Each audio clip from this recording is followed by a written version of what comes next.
여러분 안녕하세요. 오늘은 차원 축소, 디멘전 리덕션에 대해서 알아보는 시간을 갖도록 하겠습니다. 자, 먼저 차원 축소라고 하는 부분이 과연 어디에서 사용이 되고 있는지 한번 알아볼게요. 지금 보이는 이 화면이 여러분들이 알고 있는 머신러닝을 이용한 데이터 분석 과정의 하나의 파이프라인입니다. 데이터를 먼저 수집을 하고, 즉 이 데이터를 수집한다는 뜻은 내가 풀고 싶은 문제가 이미 정의가 되어 있고 그 문제를 해결하기 위한 데이터를 모은 것이겠죠. 그리고 그렇게 모아진 데이터를 가지고 데이터를 탐색을 합니다. 보통 EDA라고 얘기하기도 하는데 요 탐색과 전처리를 보통 합쳐서 이야기하기도 하고 따로 떨어뜨려 얘기하기도 합니다.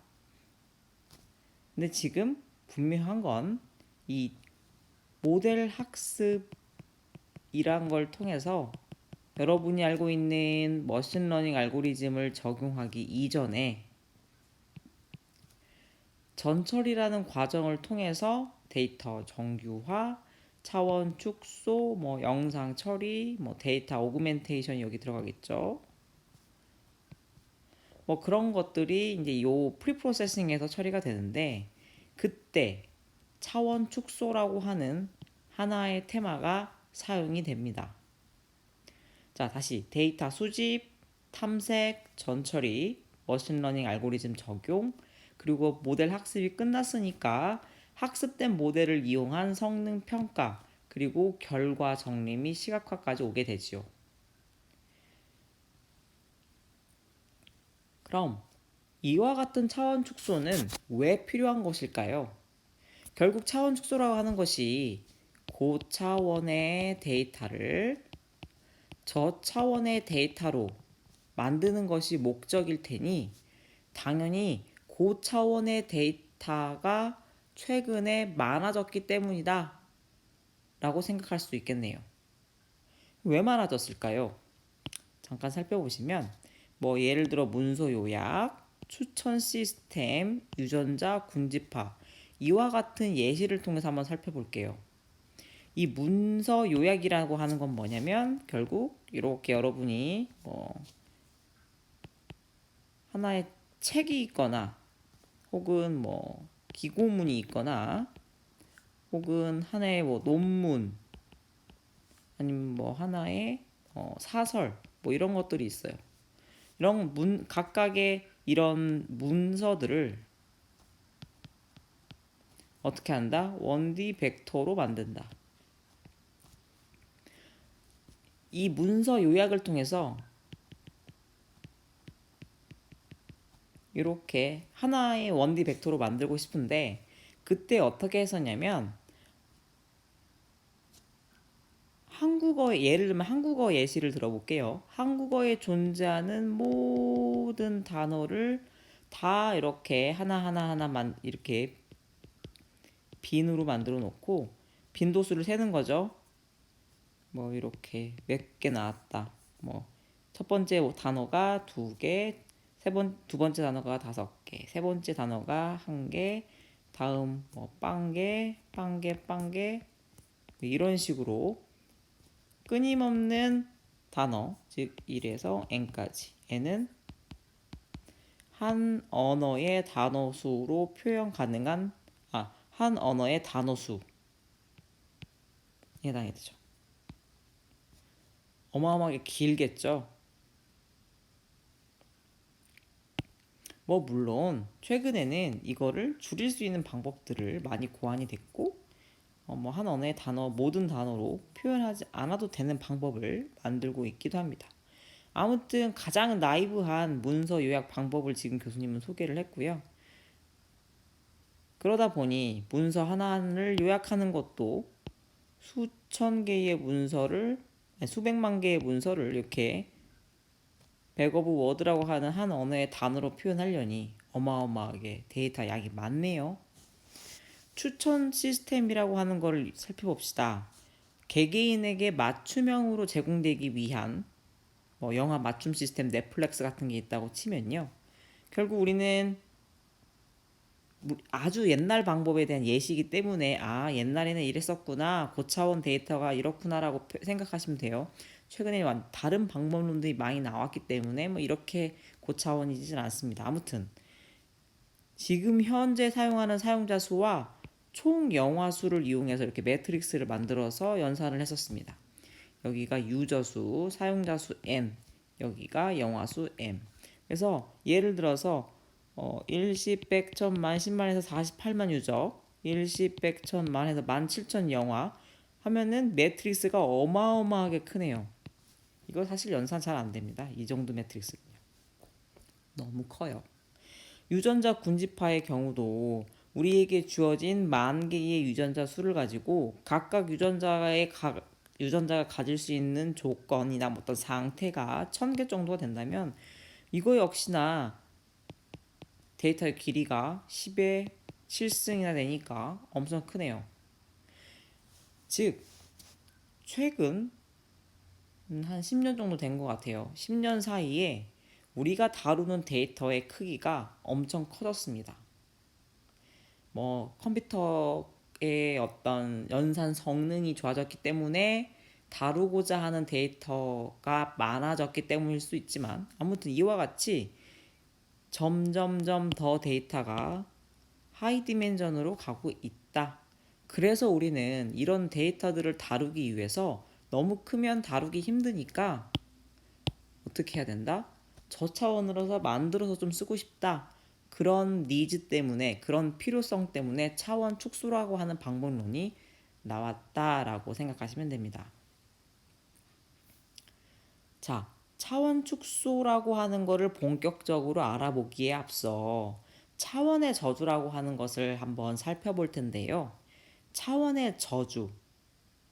아마 앞으로 머신러닝과 관련되어 있는 뭐 지식을 쌓거나 공부를 하게 되면 굉장히 자주 접하게 될 단어 중에 하나입니다. 어떤 말이냐면 차원이 증가할수록 동일 정보량을 표현하기 위해 필요한 데이터의 수는 지속적으로 증가한다는 의미입니다. 그래서 동일 정보량이라는 게 중요하겠죠. 뭐 프로테이즈로 생각해도 될 것 같아요. 그러니까 뭐 1D에서 2D로 3D로 넘어갈 때 내가 똑같이 50% 혹은 25%의 정보량을 표현하기 위해서는 얼마나 많은 데이터 수가 필요할 것인가. 밑에 그림을 보시면 결국 이 2D에서 3D로 넘어가는 예시가 가장 정확할 것 같아요. 데이터의 수는 똑같이 n개가 하나, 둘, 셋, 넷, 5개네요. 근데 여기가 차원이 2개로 늘어났죠. 뭐 예를 들어서 그냥 10 by 10이라고 할게요. 예시를 든 겁니다, 여러분. 10 by 10이면 100이라고 하는 공간 중에서 데이터가 5개가 차 있는 거기 때문에 뭐 5%에 해당하는 정보량을 가졌다라고 생각할 수 있겠고 이게 10짜리에 대한 3D 공간이면 10 곱하기 10 곱하기 10 중에 5에 해당하기 때문에 0.5%가 해당이 되는 거예요. 즉 공간이 동일 정보량을 갖지 않고 있죠. 이게 50개가 되어야 5%가 되기 때문에 데이터의 수가 늘어나야 된다는 겁니다. 이런 의미에서 차원이 증가할수록 동일 정보량을 표현하기 위해 필요한 데이터의 수가 지수적으로 증가한다는 의미. 이게 바로 차원의 저주입니다. 근데 자, 천천히 살펴볼게요. 데이터 학습을 위해 차원이 증가하면 학습 데이터의 수가 차원의 수보다 적어져 모델의 성능이 저하되는 현상이 발생합니다. 즉 사람들이 이 이론을 먼저 글쎄요, 또 전화 왔을 텐데. 네. 그러니까 이런 이론적으로 차원을 증가시키는 이유는 모델 성능을 향상시키기 위해서 차원을 증가시키는 거예요, 여러분. 근데 그때 가정이 있어요. 그러니까 사람들이 예를 들어 n개의 데이터가 있다고 칩시다. 뭐 데이터가 두 개가 지금 있어요. 내가 두 개라고 하니까 너무 한가요? 10개의 데이터가 있다고 합시다. n이 10이고 여기가 D, 차원이 D인데 뭔가 이 얻은 정보를 하나 더 늘리면 D 플러스 1로 늘리면 분류 문제를 해결하는 데 있어서 성능이 향상될 거라고 생각을 하거나 혹은 뭐 군집화를 하는데 성능이 향상될 거라고 생각을 한 거죠. 근데 실제로 그렇게 되려면 모든 변수가 서로 독립이어야 한다는 가정이 있어요. 그 말은 뭐냐면 n개의 d개의 데이터가 변수가 있을 때 첫 번째 데이터 성별, 두 번째 데이터 예를 든 거예요. 나이, 맨 마지막 거주지 이런 데이터가 있을 때 성별과 나이가 독립이어야 되고 나이와 거주지가 독립이어야 되고 뭐 여기가 월급 이렇게 했을 때 뭐 나이와 월급이 독립이어야 되고 이런 조건이 반드시 필요하다는 겁니다. 근데 실제로는 그렇지 않겠죠. 실제로는 차원의 증가가 모델 성능의 저하를 가져옵니다. 왜냐? 모든 변수는 어쩔 수 없이 서로 상관관계를 가지게 되어 있고요. 이게 또 D 차원에서 D 플러스 1이 하나 차원이 늘어나게 되면 그만큼 노이즈가 증가하게 됩니다. 그러면서 우리가 원하는 대로 모델 성능이 증가하지 않고 모델 성능이 저하되는 문제를 가져오게 되게 된 것이지요. 자, 앞으로 다시 돌아갈게요. 자, 그래서 데이터 학습을 위해 차원이 증가하면서 학습 데이터 수가 차원의 수보다 적어져 모델의 성능이 저하되는 형상. 그렇죠. 그러니까 차원이 증가하면 이렇게 늘어났기 때문에 10배가 늘어나야 한다고 했잖아요. 아까 이 5% 10 기준으로 10 기준으로 똑같이 5%를 차지하려면 10배 데이터가 늘어가야 되는데 늘어나지 않아요. 그리고 학습 데이터 수가 차원 수보다도 적어요. 그러면서 성능이 저하된 현상도 차원의 저주의 하나의 현상이고 또 데이터 차원이 증가할수록 개별 차원 내 학습 데이터 수가 적어지는 현상이 발생한다. 이게 아까 그런 의미죠. 즉, 이 스파스하다라는 말은 데이터가 비어 있다라는 의미고 5% 0.5%니까 이게 좀 더 공간이 많이 늘어나는 현상, 데이터 수가 적어지는 현상에 해당이 되겠죠. 근데 무조건 변수의 수, 즉 이 차원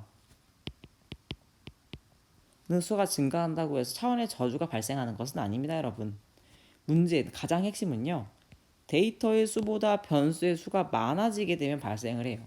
예를 들면 지금 예시는 뭐 1차원, 2차원, 3차원이었지만 데이터의 수가 200개가 있어요. n개가 200이야. 근데 d라고 하는 변수의 개수가 7000개가 됐다.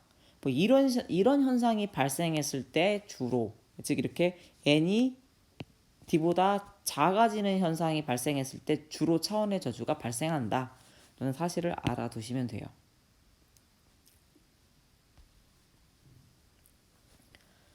자, 또 하나의 특징을 알아보면 일반적으로 이 인트린직 디멘전이라는 것이 있는데 어떻게 보면은 뭐 고유 차원이라고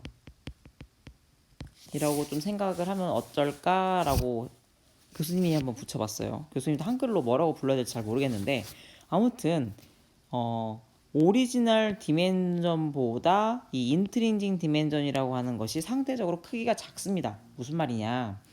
지금 밑에 보고 있는 예시가 엠리스트에 대한 예시인데요. 여러분 엠리스트가 뭐였죠? 이 손글씨 데이터였죠? 이렇게 1, 2, 3 쭉쭉쭉 0부터 시작하죠? 0 쭉쭉쭉 9까지 있는데 이게 다 손글씨 데이터고 손글씨 데이터에 이 영상이 지금 16 by 16이라고 합시다. 그러니까 16 픽셀 곱하기 16 픽셀 쓴 거예요. 이거를 1D로 누르면 16 곱하기 16이어서 256 차원이 되겠죠. 짠, 여기. 그래서 원래 엠니스티 1 데이터 오리지널 디멘전은 256이에요. 근데 이거를 오타요. 이거 PC입니다. 교수님이 이렇게 2차원으로 쭉 이렇게 쭉 이게 차원 2차원으로 PCA라고 하는 방법과 차원 축소하는 방법 두 가지예요. ISO 맵이라고 불리워지는 방법을 통해서 차원을 축소를 했어요. 256 디멘전을 2차원으로 줄여봤습니다. 줄여서 이렇게 시각화를 했더니 생각보다 같은 클래스끼리 잘 뭉쳐 있습니다, 여러분. 그러니까 이게 2차원으로 비록 내렸지만 표현력을 상실하지 않았다라는 의미거든요. 이게 바로 인트린직 디멘전이 그러니까 2라고 하는 것이 아니라 인트린직 디멘전은 이와 같이 표현력을 상실하지 않을 정도의 차원을 의미하는데 이런 고유 차원은 오리지널 디멘전보다 상대적으로 항상 작다라고 라는 것입니다. 지금 밑에 예시는 256차원을 2차원으로 내렸을 때도 문제가 발생하지 않더라 라는 예시를 통해서 방금 이 사실을 입증해 보인 겁니다.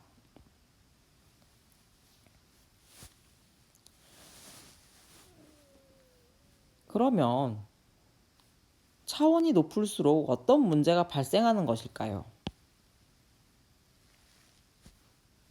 자, 아까 이렇게 D라고 하는 차원이 있다가 이렇게 추가적으로 플러스 D 프라임계가 붙었다고 가정을 하면요.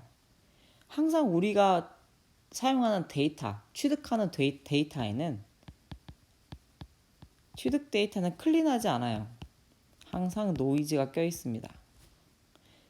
그러면 이렇게 추가적인 피처, 추가적인 변수가 붙을 때도 당연히 노이즈가 늘어나겠죠. 노이즈는 항상 성능의 감소를 가져옵니다. 더불어 차원이 높아지면 모델 학습과 추론의 계산 과정이 당연히 복잡해지겠죠. 여러분 그러니까 행렬의 즉 이게 이제 행렬의 덧셈, 뺄셈 귀찮으니까 이렇게 할게요. 덧셈, 뺄셈, 곱셈, 나눗셈 이런 연산들이 이루어질 텐데 당연히 복잡도가 높아지겠죠. 그리고 동일한 성능, 그러니까 차원을 높였어요. D가 늘어났으면 N도 늘어나야 모델의 정확도가 유지된다는 뜻이거든요. 이 밑에가요. 즉 동일한 성능을 얻기 위해 더 많은 데이터의 수가 필요하다라는 문제가 있다라는 겁니다. 차원의 저주는 그러면 어떻게 하면은 벗어날 수 있는 겁니까? 보통 세 가지 이제 이렇게 방법이 있는데요. 그러니까 차원의 저주는 차원을 높이지 않으면 됩니다. 그래서 도메인 지식, 즉 어떤 분야마다의 전문가들이 중요한 특성만을 사용하도록 선택을 해줍니다. 해줄 수가 있겠죠. 예를 들면 이런 거요. 이렇게 10개의 피처가 있는데 공공 데이터를 딱 살펴봤더니 10개의 데이터가 들어있어요. 이게 일기예보를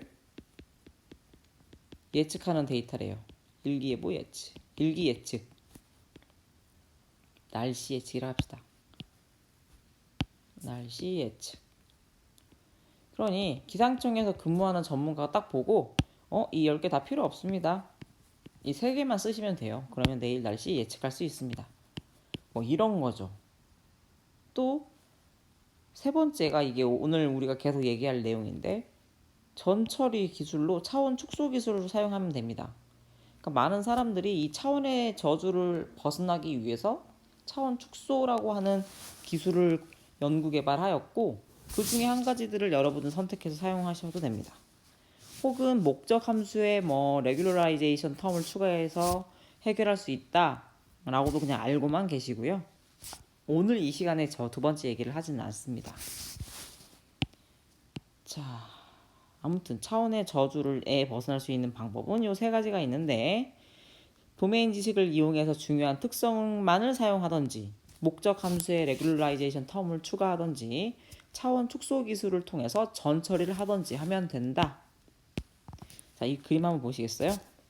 저 그림은 차원이 증가할수록 성능이 증가하긴 합니다. 초반에는 어느 정도 증가하긴 해요. 그러다가 기하급수적으로 분류 성능이 확 떨어지는 것을 볼 수 있죠.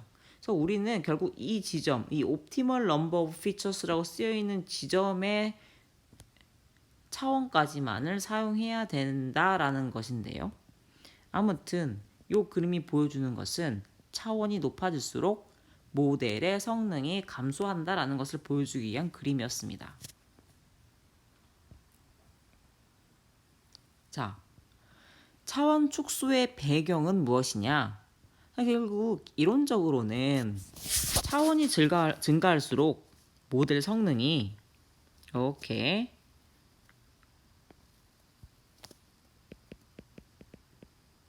차원의 수가 증가할수록 모델 성능이 이렇게 증가하길 바랬는데 그렇지 않고 이렇게 되니까 이게 왜 이론적으로만 이렇고 실제로는 되지 않는가를 고민해보니 이와 같이 모든 변수에 서로 상관관계가 있고 노이즈가 있어서 우리가 원하는 대로 되지 않더라. 그래서 모델의 성능을 최대로 해줄 수 있는 이만큼만을 찾자. 즉 전체 변수의 일부 셋을 한번 찾아보자. 전체 D의 차원에서 모델의 성능을 최대로 해줄 수 있는 변수 이런 서브셋을 한번 찾아보자. 이게 차원 축소의 목적이고요. 그래서 차원 축소를 통해 가져올 수 있는 효과는 뭐 변수 간의 코릴레이션을 제거하는 방법도 있고 뭐 단순한 후처리가 있을 수도 있고 적절한 정보를 유지하면서 중복되거나 불필요한 변수를 제거하는 방법도 있고 또 차원 축소를 통해서 우리는 시각화도 또 가능합니다. 이거 뒤에서 한번 살펴볼게요. 아무튼 우리는 차원 축소라고 하는 과정을 통해서 만들어진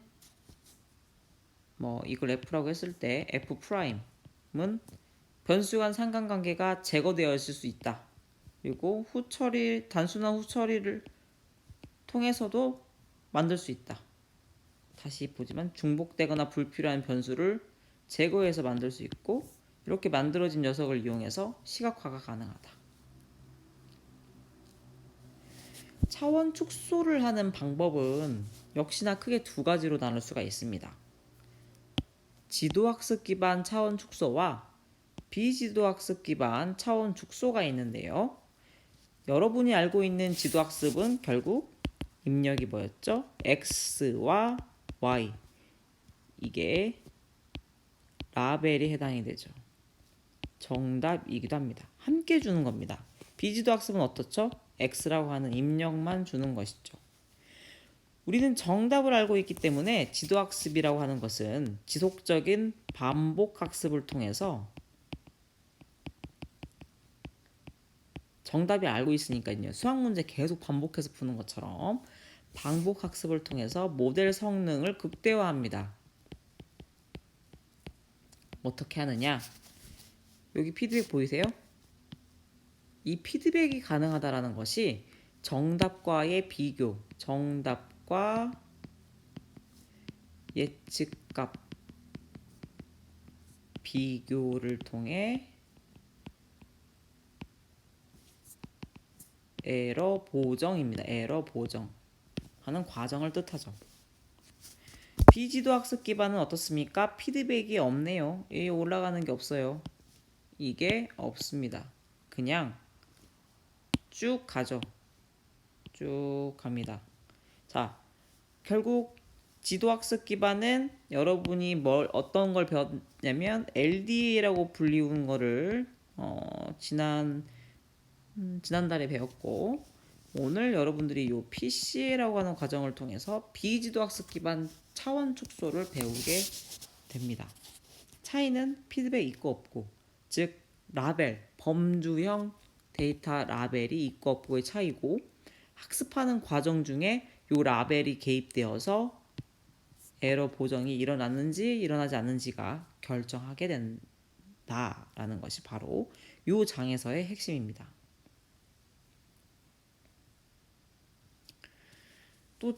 또 다른 방식의 차원 축소 방법의 카테고리는 다음과 같은데요.